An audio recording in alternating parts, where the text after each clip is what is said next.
So a new day will rise, what I call the resilience of the soul and the call of our covenant. And even if you say goodbye, you'll never go away. You're the rainbow in my sky. So these lyrics from Yuval Raphael's Eurovision song, New Day Will Rise, written by Israeli singer and songwriter Keren Peles, are not merely poetic, they are prophetic. They echo a deeper truth embedded in the human spirit and in the Jewish tradition. The unwavering belief that after darkness, light will come, that from silence, a new voice can emerge. Just a week ago, my wife Marcela and I returned from Israel, where we traveled with 30 Latin American cantors on a journey of healing, solidarity, and witness. Among the most emotional and transformative moments was standing at the site of the Nova Music Festival, a place where joy once reigned, now a memorial to those who were slaughtered in one of the darkest days of our generation, October 7, 2023.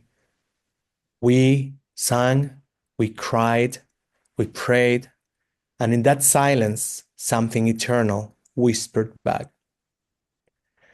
Yuval Raphael is a 24-year-old Israeli singer whose name and voice now echo far beyond the land of Israel. On October 7, she was at the Nova Festival. As the Hamas terrorists attacked, she called her father. Over the phone, the father told her what no parent should ever have to say to a daughter: play dead. Do not move. For 12 hours, Yuval lay on the ground, under bodies between life and death.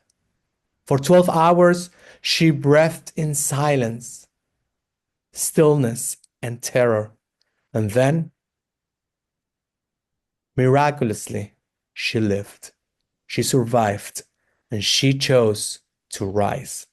Yuval began her professional career in 2023 after the massacre of October 7. In 2024, she won Israel's national singing competition called HaKochav Haba and was chosen to represent Israel at the Eurovision 2025. Her song, New Day Will Rise, carried not only her voice, but the voices of the murdered, the voices of the hostages, the voices of the brokenhearted.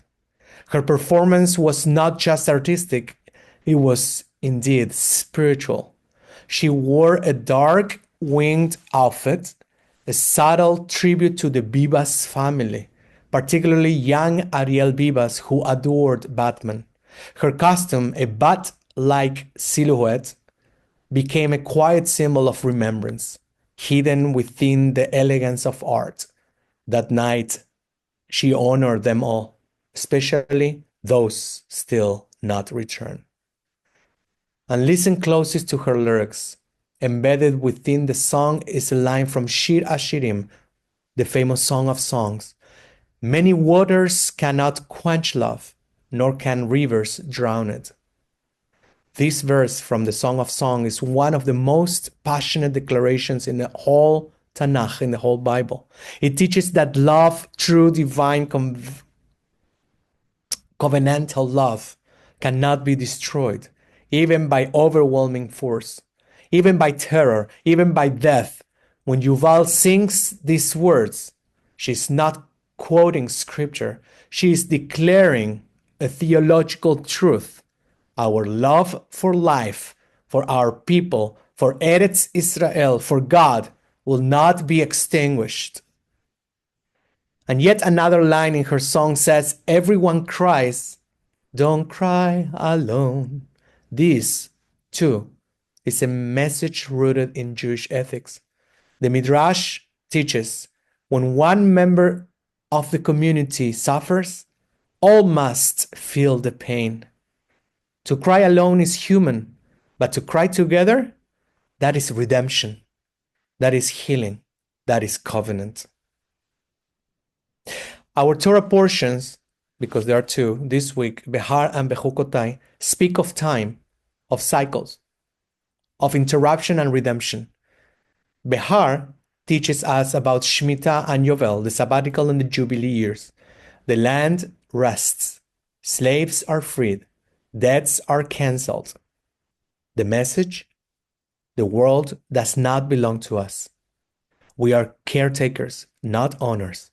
And sometimes we must pause and surrender to something higher. The Shemitah year, the whole Shemitah year, demands faith, not only agricultural but spiritual. You are not allowed to plant. You must believe that God will provide. As God says, I will command my blessings for you in the 6th year, and it shall bring forth produce for 3 years. Now imagine Yuval Raphael lying on the ground. I think actually she was like on a dumpster. A human Shemitah, a forced pause, a terrifying stillness. For 12 hours, she did not move. And yet, in that surrender, in that non-action, the miracle happened. She lived. Like the land in Shemitah, she was sustained, Zan, the sustainer, by work, but by grace. Bechukkotai, meanwhile, lays out the path of blessings and curses. If we follow God's commandments, we receive rain and its season, peace in the land and abundance. If we abandon the covenant, we face terror, exile, fear, and yet, even in the curses, there is mercy. In the parasha we just read in Leviticus 26:44, it says, quote, "But despite all this, while they are in the land of their enemies, I will not reject them or abhor them to destroy them utterly. I will remember my covenant with them." Close quote. Even in the darkest exile, be it personal or national, God remembers. The covenant endures. The Jewish soul is never fully lost. Our sages teach us in the Talmud, the Holy One, blessed be He, gave Israel 3 precious gifts, but all were given through suffering: the Torah, the land of Israel, and the world to come. And Yuval Raphael received a 4th gift, her voice, and it, too, was reborn through suffering. Rabbi Lord Jonathan Sacks, Zichrono Libracha, wrote, "Hope is the belief that the future is open, that change is possible, and that we are not mere victims of circumstance."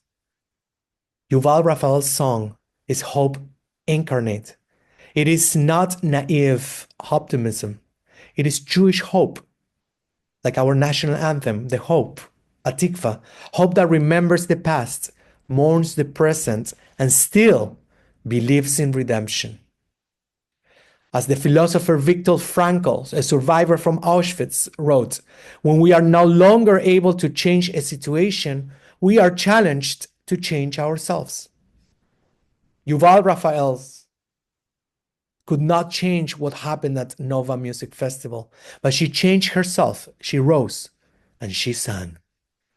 This echoes the work of Mark Wolynn in his book, It Didn't Start With You, where he explains the nature of inherited trauma. He teaches that while we can honor the pain of our ancestors, we are not meant to carry it forever. Quote, "When we unconsciously identify with the suffering of our family, we keep the pain alive. The goal is not to forget, but to integrate and release." Close quote. If we carry the trauma indefinitely, it becomes our identity, and we unknowingly transmit it further. For the Jewish people, this insight is urgent. We carry a long history of exile, persecution, and anti-Semitism. But we must be cautious not to let that suffering define us. To remember is holy, but to it, relive it endlessly is a form of spiritual paralysis. Our task is to heal, to turn memory into meaning and pain into purpose. Just days ago, we all know, we read the news, we learned of another heartbreak in Washington, D.C. Two Israeli embassy staffers, Sarah Milgram and Yaron Lishinsky, were gunned down outside a Jewish institution by a man shouting, "Free Palestine," an act of anti-Semitic hate, clothed in political rage. They were diplomats, peacemakers. They lived to build bridges. They died for being symbols of Israel. This tragedy reminds us that we are still walking through the verses of Bechukkotai.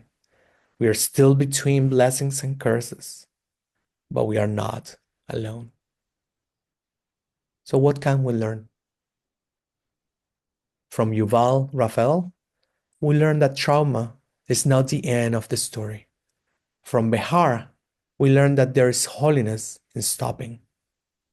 From Bechukkotai, we learn that even within exile, God remembers. From the author Wolynn, we learn to honor the past without making it our own prison. Yuval did not win Eurovision in first place. She won the second place, but she won something greater, the world's heart. Her song received more votes from the people than from the jury. Why? Because people recognize truth when they see it.